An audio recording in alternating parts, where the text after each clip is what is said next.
As I work with tech CEOs on their marketing challenges, there's often another issue in the room or on the call with us as we move along, and that is the CEO's leadership of their team. They often struggle with effectively leading the team, and there's a couple of issues that are come up a lot.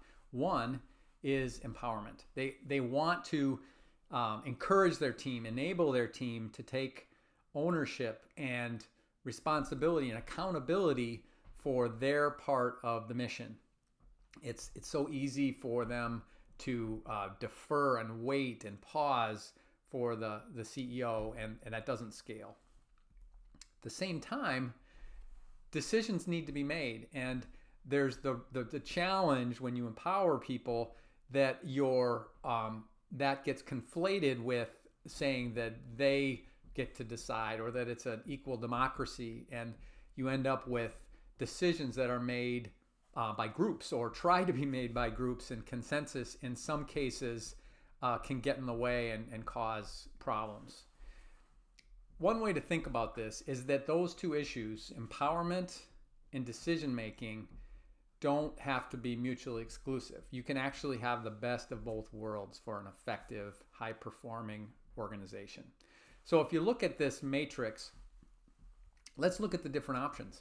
If you have low empowerment, where people don't feel empowered, and you don't have central decision making, then you end up in a situation where people are paralyzed. They just don't know what to do because there's no direction, and they aren't empowered to make things happen.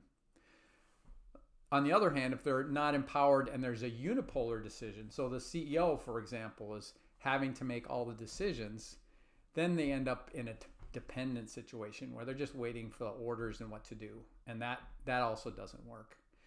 If you are able to empower your employees, but you make it a multipolar decision-making structure where everybody has a voice in an empowered community, that can be very chaotic. And you end up struggling to keep the cats herded and everybody going the same direction, or in the same general direction even.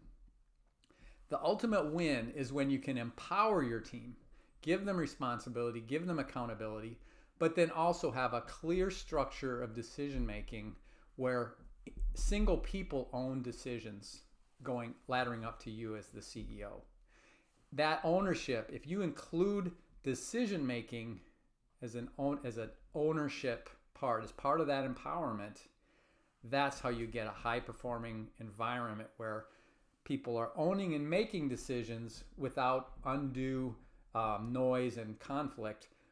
At the same time, those decisions are laddering up to the final say, where appropriate, when needed, by you as the leader.